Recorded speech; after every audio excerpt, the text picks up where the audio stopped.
las personas que han tenido que ser evacuadas.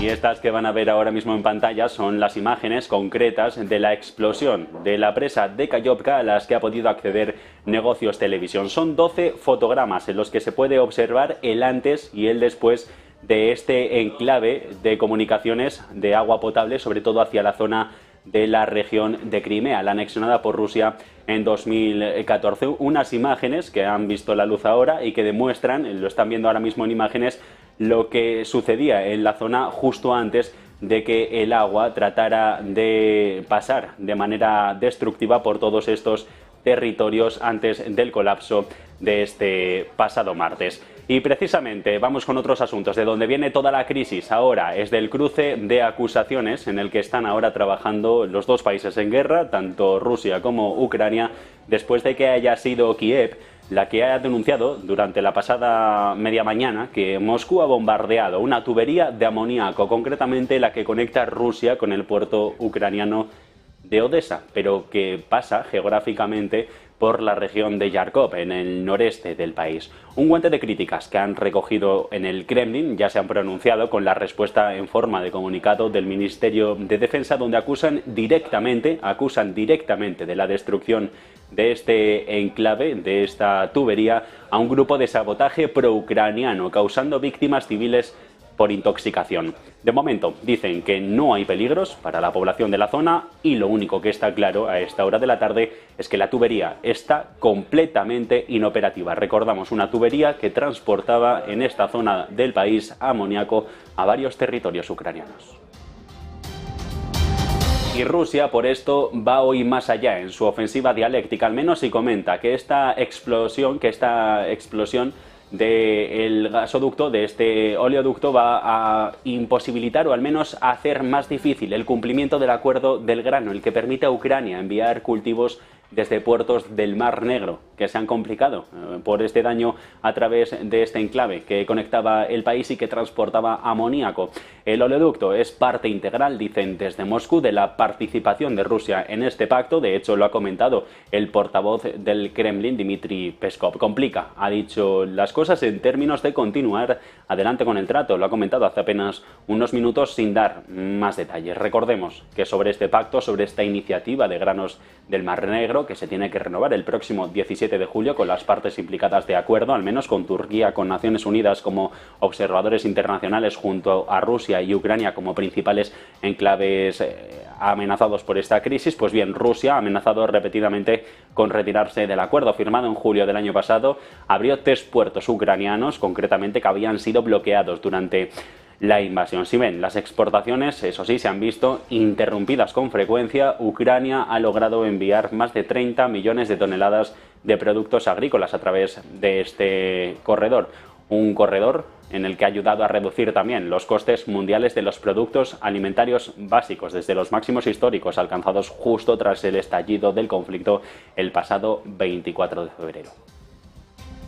Y ahora lo que se extiende es el conflicto dialéctico, el de la palabra, el de las acusaciones. Ahora es Bielorrusia la que asegura que la contraofensiva de la que se hablaba estos últimos días ucraniana es mera desinformación, una gran desinformación, es lo que ha dicho Lukashenko, su presidente, insistiendo en que no hay ninguna contraofensiva, que el conflicto ucraniano se ha convertido en un mero ejemplo de cómo, a su juicio, las élites occidentales arrojan billones y billones con B de dólares a la militarización y ruina de los estados. Aún así, Lukashenko apunta que es el momento de detener ya el conflicto y que ahora no hay que buscar la causa de la guerra. Además, el bielorruso ha anunciado que se va a reunir en los próximos días, con el presidente ruso Vladimir Putin en esta alianza que quieren relanzar desde Moscú en la zona de Eurasia y en ese despliegue de contingentes por parte de Minsk, pero también con la alianza de Moscú. Por cierto, que Zelensky ha visitado la ciudad de Gerson en estas últimas horas, que se encuentra a medio camino entre las inundaciones desatadas por la destrucción de esta importante represa de Kayovka ucraniana, la ocupada por Rusia a principios de la semana. Flanqueado por guardias militares, se le ha podido ver al ucraniano, a Zelensky, visitando la sección de la ciudad afectada por todas estas inundaciones por el agua antes de salir a toda velocidad. Las aguas han ido subiendo en Jersón. Este pasado jueves han aumentado ya un 25 centímetros con respecto al día anterior, según un portavoz militar ucraniano. El presidente de este país asegura que más de 2.000 personas han sido rescatadas de estas inundaciones. No tenía una cifra de bajas, aunque sí, desde la parte rusa han comentado a primera hora de la mañana que al menos habría ya 3 muertos.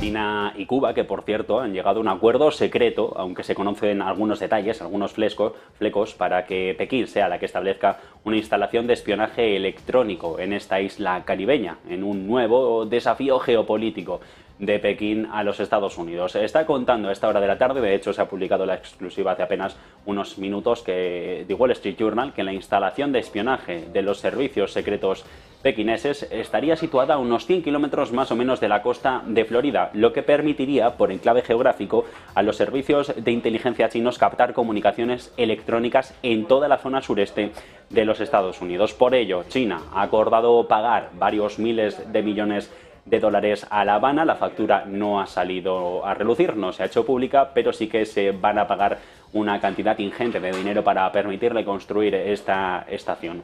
Una base china de capacidades militares de operaciones de inteligencia avanzadas, justo dicen en el patio trasero de Estados Unidos, lo que podría suponer para Washington una nueva amenaza sin precedentes. De momento, desde el Departamento de Estado de la Casa Blanca no hay comunicado ni respuesta oficial a esta noticia de última hora.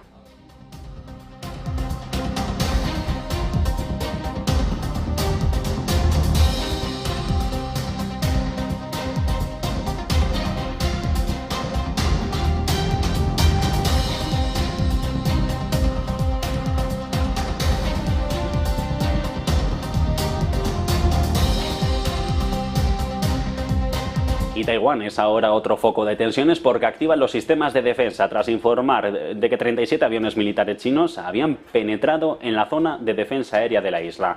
Esta es la última incursión aérea de gran envergadura de Pekín en el territorio chino. Ya ha llevado a cabo durante el último trienio, en estos últimos 3 años, varios vuelos regulares de sus fuerzas aéreas en los cielos cercanos a la isla, aunque no en espacio aéreo territorial de Taiwán, oficialmente reconocido. El Ministerio de Defensa de la isla ha informado sobre las 5 de la mañana, hora local, que se han detectado 37 aeronaves de las fuerzas aéreas pequinesas, incluidos varios cazas, los J-11, los J-16 y bombarderos H-6. Bombarderos que tienen, por cierto, capacidad nuclear. Han volado, según los taiwaneses, a un extremo suroccidental de la zona de identificación de defensa aérea. Algunos de los aviones chinos volaron hacia el sureste de Taiwán, cruzaron todo el Pacífico Occidental para realizar varios ejercicios de vigilancia aérea y de navegación a larga distancia, según el comunicado remitido por los taiwaneses a esta misma madrugada. Y por cierto que por Taiwán también va otro asunto de la jornada. Estados Unidos, junto a este territorio, Taiwán, Taipei y Japón, van a compartir datos en tiempo real de drones de reconocimiento naval. Lo está contando Financial Times. Es decir, en la práctica, esto es una muestra más de que Washington quiere fortalecer así, estrechar los lazos en coordinación en caso de un posible ataque chino a Taiwán. Más detalles, Marta Aguilar.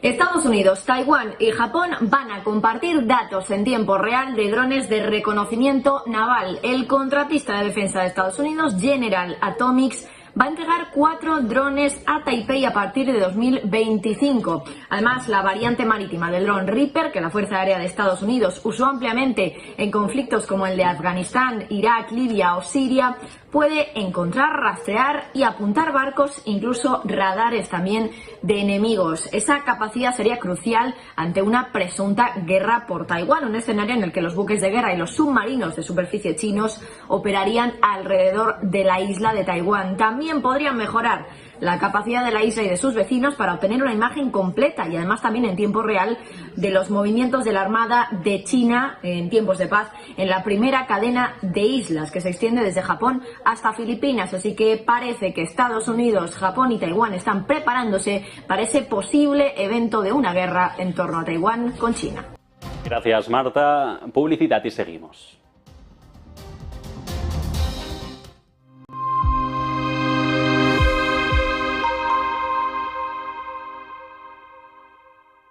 Ven al Torreón, estamos en El Pardo, un espacio único en plena naturaleza.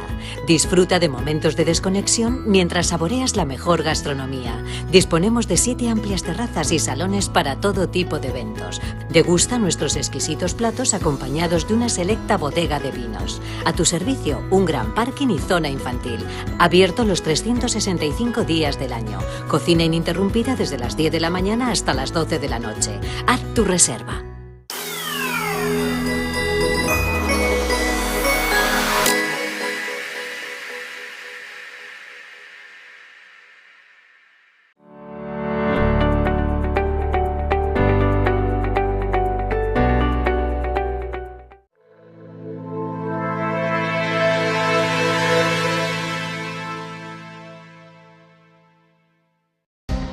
Seguimos en la señal de Negocios Televisión en este repaso informativo a la jornada, mirando todavía a Estados Unidos, porque allí el secretario de Estado, Anthony Blinken, se prepara ya para viajar a China este mismo mes. Es la última señal de descongelación de las relaciones bilaterales entre Pekín y Washington, en que se están comenzando a estabilizar en esa turbulenta relación que se había hundido al punto más bajo en décadas hace apenas unos días. Se espera concretamente que Blinken visite las próximas semanas este territorio, según Financial Times, tras cancelar abruptamente su viaje oficial en febrero por un supuesto vuelo de un globo espía chino sobre varios silos de la Armada estadounidense, que terminó siendo derribado finalmente por varios militares estadounidenses, lo que trastornó en todo caso los esfuerzos para reparar las relaciones. El presidente Joe Biden, el líder chino Xi Jinping acordaron, recordemos, en la cumbre de Bali del G20 intentar en noviembre establecer un suelo en la relación, pero sus esfuerzos se vieron frustrados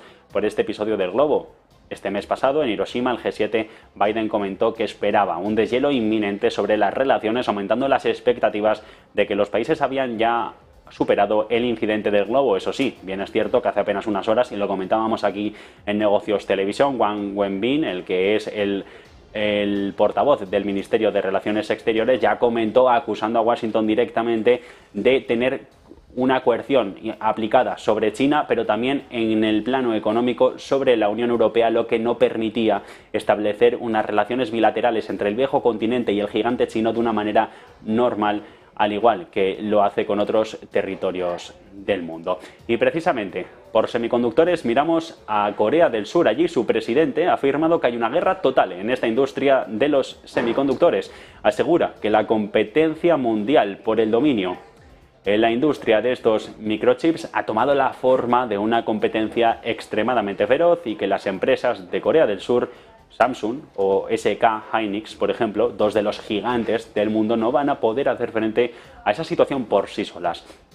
Insiste en que los problemas geopolíticos se han convertido ya recientemente en el mayor riesgo para las empresas. Cree que no van a poder hacer frente a esto por sí solas. Es el problema que el Estado debe resolver, dice, fortaleciendo la cooperación y los canales de comunicación con los Estados Unidos, pero también con otros estados amigos, según ha comentado este líder surcoreano. Y precisamente por este último asunto de los microchips, la última hora en este caso pasa por la Unión Europea, por una aprobación, una luz verde a unos subsidios por valor de 8.000 millones a los Estados miembros para que aumenten su capacidad y su inversión en el desarrollo de microchips. Los 6 bancos, entre tanto, bancos comerciales estatales de China, han reducido este jueves las tasas de depósito después de esas peticiones para hacerlo por parte del PBOC, el Banco Popular del país, y del gobierno de Xi Jinping, que en la práctica son lo mismo por estar intervenido. Esos recortes ayudan a mejorar, dicen, la estabilidad de la situación en el país y sobre todo la rentabilidad de las entidades, mientras preparan el escenario para que el supervisor reduzca otra vez las tasas de interés. Raquel Herrero. Los principales bancos chinos han bajado los tipos de interés de los depósitos en yuanes, en una medida que podría aliviar la presión sobre los márgenes de beneficio y reducir los costes de los préstamos, proporcionando cierto alivio al sector financiero y a la economía en general. Las entidades son el Industrial and Commercial Bank of China, Agricultural Bank of China, el Bank of China y el China Construction Bank. Son las entidades que han recortado tipos, lo han hecho en 5 puntos en el caso de los depósitos a la vista y en 15 puntos básicos en el caso de los depósitos a 3 y 5 años. Se trata de la segunda Rebaja de este tipo en un año, la anterior se produjo en septiembre. La clave de este movimiento, bueno, pues espera que estos recortes de tipos de depósito impulsen el ahorro hacia el consumo y también la inversión y alivien la presión sobre los márgenes netos de interés que estamos viendo en la gran banca china, abriendo así la puerta a nuevos estímulos monetarios de la banca central de Pekín. Algunos analistas esperan también que pronto se produzcan más recortes de en torno a 50 puntos básicos en el coeficiente de reserva obligatorias para respaldar la emisión de deuda pública local. Pero los recortes adicionales del tipo de interés preferencial de esos préstamos solo se va a producir si los datos económicos empeoran o si los riesgos financieros se deterioran hasta un nivel que impidan o alejen a Pekín de ese objetivo de crecimiento del 5%. Y es que los márgenes netos de interés de los principales bancos estatales se han reducido debido a la presión ejercida para reducir ese coste de los préstamos a particulares y empresas con el fin de estimular la economía, ya que la demanda de crédito sigue siendo escasa. Como telón de fondo, ese contexto económico, durante el primer trimestre del año la economía china repuntó más de lo previsto, pero estamos viendo desde el inicio del segundo trimestre cómo esa recuperación ha perdido impulso, con caída de las exportaciones, de las ventas al exterior, también esa atonía del mercado inmobiliario y con una tasa elevada de desempleo que preocupa mucho a Pekín, en las últimas cifras sobre todo, con ese ascenso que preocupa mucho a las autoridades chinas del desempleo juvenil. Gracias, Raquel. Entre tanto, la última hora sigue pasando por el terreno geopolítico, por esos enfrentamientos a los que estamos asistiendo en estos últimos días, ese cruce de acusaciones por varias de las crisis y ataques que están teniendo lugar con bombardeos de artillería militar sobre el territorio de guerra, sobre el territorio ucraniano, pero también estamos hablando de esa guerra dialéctica con China. Pues bien, acaban de anunciar, según varios medios rusos, que las fuerzas aéreas chinas y rusas ya están realizando patrullas aéreas conjuntas, unas operaciones que sí que es verdad que habían dicho tanto Moscú como Pekín en estas últimas reuniones que han tenido que tenían la intención de llevar a cabo.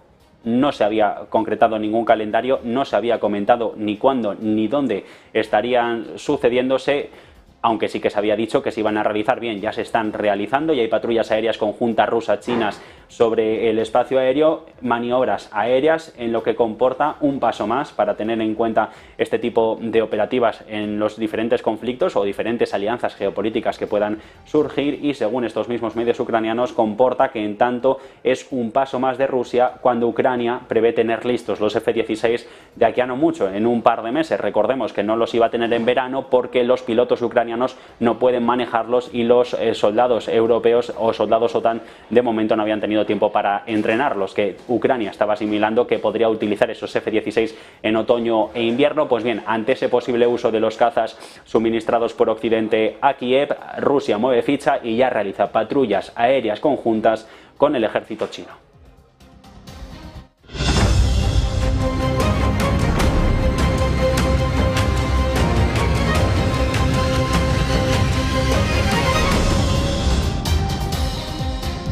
Y el fallo informático en la red energética británica es hoy noticia porque el Centro de Control de Electricidad del National Grid aseguraba esta misma mañana que los sistemas informáticos del mecanismo de equilibrio se han interrumpido a eso de las 11 de la mañana hora londinense, justo en la jornada de ayer, y que volvieron poco antes de las 3 de la tarde, es decir, unas 4 o 5 horas de paralización del servicio de suministro eléctrico. Un portavoz del operador de la red ha asegurado que tras esta interrupción temporal del sistema informático, no se concluye si son hackers o no, se comunicó con los participantes del mercado, con las eléctricas y también con los consumidores, para transportar todas estas opciones de comunicación alternativas, pero que la interrupción ya se había resuelto con el tiempo y que no ha habido ningún impacto en el suministro local. El fallo fue consecuencia en parte de la empresa conocida como operador del sistema eléctrico, que utiliza, por cierto, el dinero de los consumidores para pagar directamente a las centrales eléctricas británicas para que suban y bajen, para asegurarse de que la oferta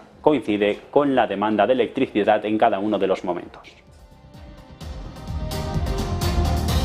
Y son la mayoría de las naciones de la Unión Europea las que corren ahora el riesgo de no cumplir los objetivos de reciclaje de plástico del propio bloque, las impuestas por ellos mismos, a medida que continúan quemando desechos. Austria, Finlandia y Francia se encuentran entre los 19 de los 27 países que corren el riesgo de no alcanzar ese objetivo de reciclar el 50%, la mitad de los plásticos para 2025. Un informe de la Comisión Europea al que ha accedido la agencia Bloomberg estas últimas horas, apuntando que la tasa actual de reciclaje de plástico se considera la peor para las biosferas y los hábitats marinos del viejo continente. Un documento que llega justo cuando la Unión Europea busca revisar la forma en la que maneja los residuos de envases, que aumentaron a 80 millones de toneladas a principios de década, en 2020.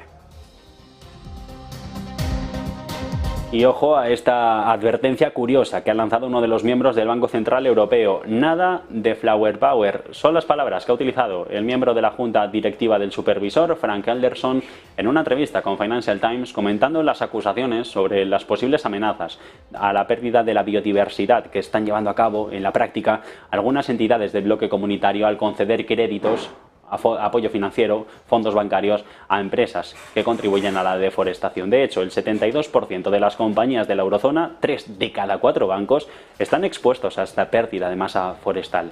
Tras estudiar los datos de más de 4 millones de empresas, el bloque estudia ahora evaluar de cuántas dependen al menos alguna actividad relacionada directamente con la naturaleza.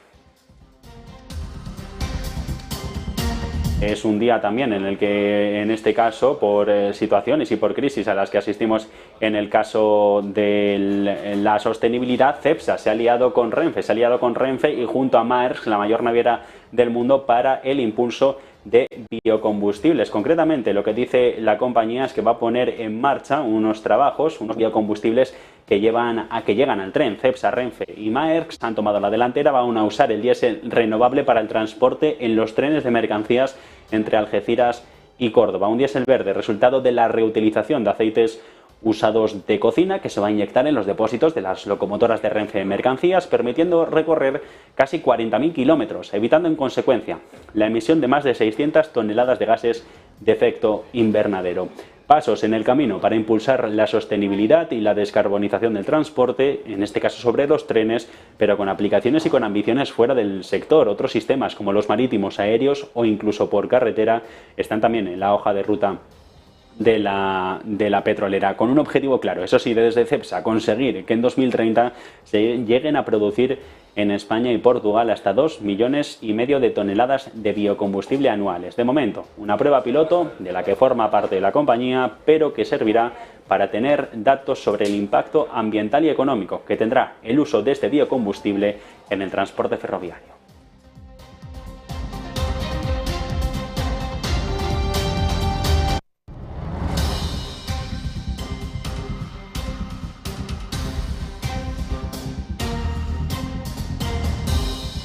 Y ojo a esto, Europa entra ahora en recesión técnica, 2 trimestres consecutivos de retroceso económico, de caída de la actividad. Hemos conocido datos del PIB de la eurozona para el primer trimestre, justo a eso de las 11 de la mañana, y la economía se contrae ligeramente, en un menos 0,1%. Se esperaba que no se registrase ningún crecimiento, sí, que se mantuviese plano, pero tampoco se estimaba que fuera a haber decrecimiento, aunque finalmente el dato ha sido negativo. Sorpresa mala para la economía de la eurozona, que entra ya en recesión técnica, que, recuerden, se produce cuando se registra un crecimiento negativo durante 2 trimestres consecutivos. El cuarto trimestre de 2022, el PIB de la eurozona, y este es el problema, por eso entramos en esa recesión técnica, porque en el cuarto trimestre del 22 se ha hecho revisión y se concluye que se registra un descenso en el PIB de la zona euro de la misma magnitud, menos 0,1, 2 trimestres consecutivos de contracción, menos 0,1 en el cuarto del 22 en revisión, dato oficial del actual, otro menos 0,1 a la espera de esa revisión, en la que pueda haber incluso una mayor contracción de nuestra economía. Y Turner, ahora la filial estadounidense del grupo ACS, ha iniciado ya la construcción del nuevo estadio de los Buffalo Bills. Lo hace en joint venture, esa compañía conjunta en la que está participada también Gilbane Building. Se convertirá en el mayor proyecto construido en el oeste del estado de Nueva York, un coste que supera los 1.400 millones de euros para un famoso equipo de fútbol americano que prevé jugar allí los primeros partidos en esta nueva infraestructura que se va a llamar el Highmark Stadium. a comienzos del 26. Va a tener capacidad para 63.000 personas, con el objetivo de la compañía de ACS de construir una instalación enfocada a los seguidores del equipo, centrada en el fútbol como deporte, que va a brindar una atmósfera vibrante el día del juego como ninguna otra en la NFL, esa liga de fútbol profesional estadounidense, tal y como ha comentado en estos últimos minutos el vicepresidente de Turner, Carl Stewart. Recientemente Turner también se hizo con un contrato para diseñar y construir el primer estadio específico de fútbol para la ciudad de Nueva York, con un importe que superaba los 700 millones de euros. El New York City Football Club va a jugar en este otro estadio a partir del 27 de 2027 con una capacidad para 2025. La multinacional estadounidense Tesla también está en negociaciones en Valencia. Ahora se viene a España para levantar una gran gigafactoría de producción de vehículos eléctricos. Lo han confirmado varios medios de comunicación, concretamente Levante el Mediterráneo. La Generalitat Valenciana lleva meses en conversaciones con la compañía fundada por Elon Musk para traer ahora una inversión de al menos 4.500 millones. Aunque Valencia no es el único emplazamiento que está estudiando la firma para establecer el que sería su segundo centro de producción en Europa. Recordemos que ya tiene esa gigafactoría de Berlín, aunque centra sus esfuerzos más allá, en la de Shanghai. La consecución de la inversión está vinculada, dicen, a las condiciones que Tesla consiga de las administraciones públicas españolas, sobre todo ahora cuando la industria automotriz está pendiente de la publicación de la segunda convocatoria, de ese PERTE del vehículo eléctrico y conectado, ese dinero de los fondos europeos que aspira a repartir el capital que se quedó sin asignar en la convocatoria del año pasado. Si miramos a cuenta, serían unos 2.000 millones de dólares.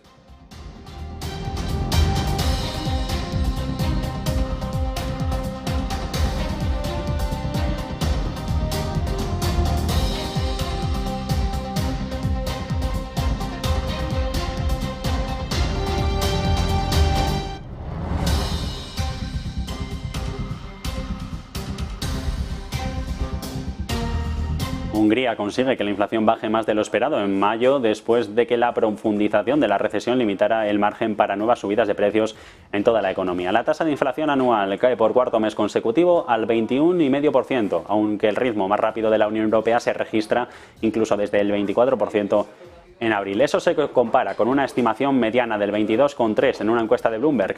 Los precios cayeron para esta economía, la húngara, un 0,4% desde abril, la primera caída mensual desde 2020. Esta semana, recordemos, Hungría ya informó de una fuerte caída en la producción industrial y una disminución de 2 dígitos en las ventas minoristas, lo que respalda las previsiones de una recesión continua en el segundo trimestre.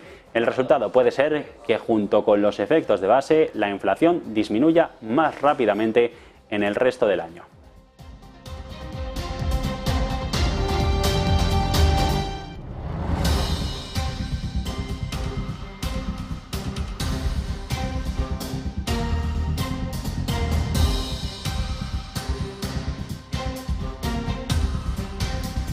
Esto en un día en el que sigue el drama en Binance por la demanda de la SEC, de la Comisión de Bolsa y Valores de los Estados Unidos. Ahora ya parece que son más, son 3.000 millones de dólares, el dinero retirado por todos los usuarios desde ese anuncio, desde esa ofensiva del regulador. Más detalles, Sergio Fernández, parece que no es poco toda esta cuantía. Muy buenas, Javier, lo llevamos comentando en los últimos días, en las últimas horas. De hecho, en las primeras 24 horas se retiraron 780 millones, que es una cifra nada desdeñable, pero ojo, porque ahora ya la cifra ha ascendido hasta los 3.000 millones de dólares en retiros, después del anuncio de la demanda por parte de la SEC, el intercambio de criptomonedas más importante del mundo. Binance está experimentando retiros significativos por parte de los usuarios, según los datos proporcionados por la firma de análisis Blockchain.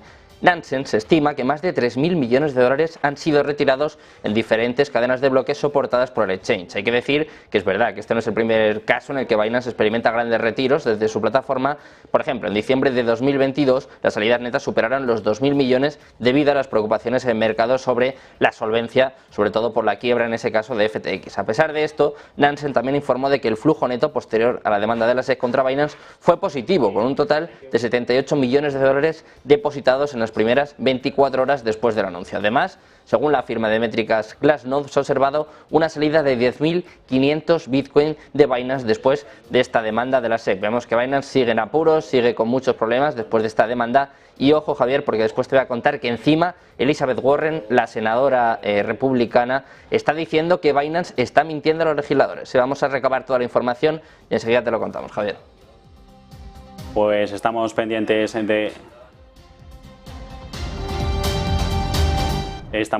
Sergio, de esa situación. Todo esto, cuando volvemos al terreno geopolítico, volvemos a comentar la noticia y actualizar la información que nos ha llegado a la redacción. Rusia denuncia ante la Corte Internacional de Justicia, la de La Haya, el Tribunal de La Haya, que fue Ucrania la que atacó a la presa de Kazhovka durante la madrugada de este pasado martes. Dice Moscú que habría sido a través de bombardeos masivos de artillería. El diplomático del Kremlin ante estos tribunales ha rechazado las declaraciones de Kiev en las últimas horas, desmintiendo todas las informaciones sobre sus acusaciones, apuntando además que fue Ucrania la que lanzó estos ataques y que deliberadamente, justo antes, fue la que llevó el agua del embalse a un nivel crítico para provocar un mayor caos en la zona, en la que, cabe recordar, son ya las localidades abnegadas 80 por el agua, según el conteo oficial ucraniano, 42.000 las personas que han tenido que ser evacuadas y, según las autoridades rusas, podría haber hasta 3 víctimas mortales.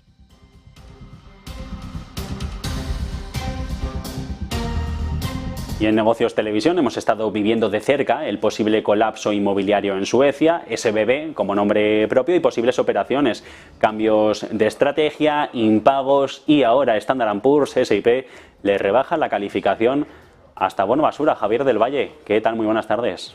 Muy buenas tardes, Javier. Si te parece, vamos a empezar un poco por el contexto global, porque todo este tema inmobiliario comercial e inmobiliario residencial también está empezando a preocupar, sobre todo por la de señales que estamos viendo que se amontonan. Arrancábamos, por ejemplo, ayer contando la señal de una de las principales ciudades de Estados Unidos, San Francisco, donde los precios ya han caído en el entorno de doble dígito y donde ayer mismo impagaban 2 de los hoteles más grandes de la ciudad, Park Hotels y Resorts, y también el Hilton, donde decían que no iban a pagar ese préstamo de 725 millones de deuda comercial que tenían, de esa hipoteca que tenían acumulada. Bueno, es uno de los signos más de que poco a poco esta subida de tipos de interés está afectando al sector inmobiliario y también al sector inmobiliario comercial, que es el que más dudas genera. La última señal de advertencia, por ejemplo, viene por parte de Goldman. Esta misma mañana conocíamos que está tratando de deshacerse del centro comercial más grande de Irlanda. Ya no solo es Estados Unidos, ahora también miramos hacia Europa. En el caso de Irlanda, para una pérdida, después deshacerse de este centro comercial generaría una pérdida después de haberlo tenido durante 2 años. Una pérdida que se remonta hasta unos 695 millones de dólares. Sería el centro comercial Blackshawstown en el oeste de Dublín. Pero también en Suecia, donde los problemas se amontonan, donde hoy mismo, Javier, bien lo decías, recalificación de la deuda a basura. Ya directamente las agencias de calificación están viendo esos balances y están diciendo: esto ya no es sano, aquí ya no hay una deuda sana, aquí hay por lo menos están recalificando la deuda a una calidad de BB-, por lo menos desde el S&P Global, para la empresa SBB, una de las que ha estado en el epicentro de todos los problemas inmobiliarios en Suecia. Recuerden que ahí, por así decirlo, la crisis inmobiliaria está más acentuada que en otros países de Europa, y SBB lleva sufriendo durante muchos meses. Tanto es así que su cotización en bolsa lleva en el último año una caída de aproximadamente el 80%. El propio director ejecutivo dimitió de la compañía, eso impulsó las acciones todavía más al alza, una buena recuperación, pero parece ser que no terminan los problemas para SBB, que hoy vuelve a caer en el entorno del 9% por una recalificación a la baja de su deuda. Esa deuda que tienen las inmobiliarias poco a poco se va convirtiendo en deuda basura, y eso es lo que preocupa, sobre todo para los dueños de esta deuda y también para los accionistas de la compañía. Por otro lado, esto no termina solo para Suecia y en SBB. Si nos trasladamos hoy mismo a Inglaterra, Canary Wharf también ha sido rebajada a calidad basura. Han caído las valoraciones en 148.000 millones de dólares y muestra problemas inmobiliarios más amplios. Hoy mismo por la mañana lo contaba en el Business Connection José Antonio Bittner. Así que otra señal más de problemas inmobiliarios, no solo en la deuda comercial, sino también en la deuda residencial. estamos viendo que esto se extiende no solo en Europa, no solo en Estados Unidos, sino en el globo entero. Vemos problemas inmobiliarios que van surgiendo poco a poco a medida que estos tipos de interés van incrementando en casi todos los países también. El coste de financiación se hace más alto y la deuda que había acumulada, que recuerden, fue deuda que se consiguió a tipos ridículamente bajos, tipos prácticamente cercanos a cero, era financiación regalada. Bueno, pues ahora te topas con un momento en el que los tipos de interés suben, en el que las condiciones ya no están tan fáciles para acceder al crédito y donde la gente que se había endeudado no puede hacer frente a esa deuda por problemas de liquidez, por problemas de capital y sobre todo tampoco puede refinanciarla, lo que hace que tengan que impagar y todos estos impagos se van poco a poco sumando uno tras otro, sobre todo si tenemos en cuenta que en deuda inmobiliaria comercial las oficinas cada vez están más vacías. La tasa de vacantes en San Francisco llegaba ya por encima del 30%, las oficinas cada vez se usan menos y es una tendencia que ha nacido desde la pandemia y que poco a poco se está acentuando, Javier. Pues con esto nos quedamos. Javier del Valle, muchas gracias por ese análisis pormenorizado de la situación del sector inmobiliario, no solo en Estados Unidos, como hablábamos ayer de esos 2 hoteles en San Francisco, también ahora parece que la crisis en Suecia se acrecienta con el tiempo y mientras tanto vamos a volver a una última hora que recogíamos hace unos instantes para volver sobre ella y ampliar la información. La Unión Europea ha dado luz verde, lo acaba de hacer un comunicado de hace apenas 15 minutos, subvenciones estatales de 8.000 millones de euros para la investigación de microchips, para la industria de los semiconductores. Paso adelante, así, de la Comisión Europea en esa guerra que mantiene con Estados Unidos, con esa ley para luchar contra la inflación del presidente Joe Biden. Concretamente, el Ejecutivo bruselense habla de proyectos que van a tener un valor total de 22.000 millones de euros. Fondos privados. La Unión quiere así producir el 20% de los semiconductores de todo el mundo. 20% de los semiconductores de todo el mundo para finales de década. Concretamente, los proyectos de investigación corresponderían a fondos públicos aprobados ya por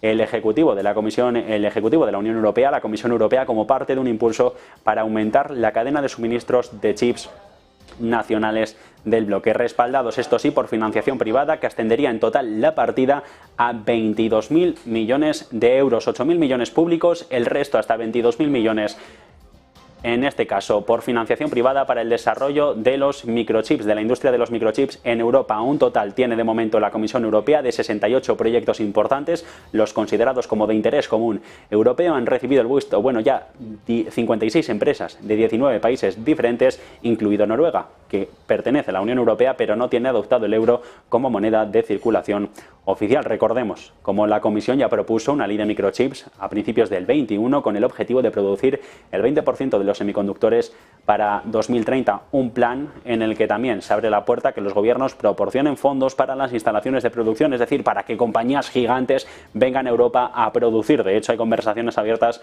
con Taiwan Semiconductors, con TSMC. De momento, esta es la última hora, 8.000 millones de subvenciones estatales europeas para el desarrollo de la industria de microchips. Y entre tanto, miramos también a otros territorios porque el FBI se alía con Ucrania a censurar a los usuarios en Twitter y así obtener parte de sus datos. Volvemos contigo, Sergio Fernández. El FBI salía con Ucrania a censurar a los usuarios de Twitter y ojo, porque encima también quiere obtener sus datos. En una noticia que acabamos de conocer, la Oficina Federal de Investigaciones ha ayudado a un esfuerzo de inteligencia ucraniano para censurar a los usuarios de las redes sociales y además obtener su información personal. En marzo de 2022, un agente especial del FBI envió a Twitter una lista de cuentas en nombre del Servicio de Seguridad de Ucrania, la principal agencia de inteligencia ucraniana. Solicitó a Twitter que eliminara las cuentas y además que entregara sus datos de usuario. Los objetivos, habilitados por el FBI del gobierno ucraniano, se extienden a los miembros de los medios de comunicación. Como no, el intento del FBI de prohibir las cuentas de Twitter a pedido de la inteligencia ucraniana se encuentra entre las solicitudes de censura más abiertas reveladas hasta la fecha dentro de los archivos de Twitter. Si se concedieran, los usuarios de esta lista no solo habrían sido excluidos de Twitter, que también ha pasado en muchas ocasiones, sino que también se conocería su teléfono, su fecha de nacimiento y su dirección de correo electrónico. Serían revelados tanto al FBI como a la SBU. La noticia del trabajo del FBI con la inteligencia ucraniana para censurar a estos usuarios de Twitter también sigue el informe a las informaciones del periodista Lee Fang de que el FBI ha presionado a Facebook para que elimine cuentas y publicaciones consideradas por la SBU como desinformación rusa. Gracias, Sergio. Entre tanto, precisamente seguimos mirando en el mercado estadounidense porque allí los futuros del S&P se cotizan con subidas muy planas. A esta hora de la tarde en el general 0,04, 4 centésimas arriba de subidas hasta los 4.276 para este índice general, cuando la última de las referencias macro la tenemos sobre la mesa. Paro semanal, positivo o negativo. Javier del Valle, volvemos contigo. Efectivamente, Javier, datos de empleo, esos datos semanales de peticiones iniciales de desempleo y peticiones continuadas de desempleo, que si incrementan significa que poco a poco la gente se va quedando sin trabajo, sobre todo en esas peticiones iniciales de desempleo, que es la gente que accede por primera vez a ese subsidio, a esa ayuda por haberse quedado sin trabajo. Y sorpresas esta semana, incremento hasta 261.000 peticiones iniciales de desempleo cuando se esperaban en el entorno de 235.000. El dato de la semana pasada incluso se revisa al alza hasta 233.000, así que incremento con respecto a la semana pasada. Y no solo eso, es el nivel más alto semanal de solicitudes de desempleo en los Estados Unidos desde octubre de 2021. Ya hace unas cuantas semanas había un récord también en las solicitudes iniciales de desempleo, pero veíamos que estaba sobre todo alterado por los números de Massachusetts, que luego no fueron del todo correctos. Había un fraude en los números estimados de solicitudes iniciales de desempleo. Poco a poco se fueron filtrando en las próximas semanas, haciendo ese ajuste y reduciendo el número de las últimas semanas, y ahora ya sí que ya se ha reducido ese fraude de Massachusetts, podemos ver las peticiones iniciales volver a retomar la senda alcista. Poco a poco la gente se va quedando sin trabajo, estas peticiones iniciales de desempleo incrementan y uno se preguntará, uy, esto está totalmente contrapuesto al último dato que vimos del viernes pasado, esas nóminas no agrícolas que subían por encima de 300.000 nóminas. Efectivamente, pero recuerden, también veíamos una tasa de desempleo que subía del 3,4 al 3,7%. ¿Por qué? Hay dos tipos de encuestas en las nóminas estadounidenses. La Establishment, que responde a las nóminas no agrícolas y que se hace preguntando a los negocios, y la Household, la de las familias, que se hace preguntando a los hogares. La de los hogares mostraba una pérdida de nóminas, una destrucción de nóminas en el mes de 300.000 nóminas. Entonces estamos viendo una divergencia entre dos encuestas diferentes. Una dice que los empleos se mantienen fuertes, otra dice que los empleos se mantienen débiles, la que calcula, por ejemplo, esa tasa de desempleo. Veremos quién acierta en los próximos meses, qué encuesta está más acertada, pero ahora sí, datos de peticiones iniciales de desempleo, que es otro dato completamente aparte al de las nóminas, vemos que poco a poco va incrementando, hace un nuevo máximo desde octubre de 2021. Así que el mercado laboral, aunque se mantenga resiliente, porque se ha mantenido resiliente hasta ahora, poco a poco va dando signos, como decía ese libro Base de la Reserva Federal, poco a poco da signos de que se está ralentizando y enfriando. Y esto solamente es una prueba más, Javier. Pues entre pruebas nos quedamos, veremos cómo avanzan. De momento, para futuros, S&P, compras tímidas hasta por encima de los 4.230 puntos. Publicidad y seguimos.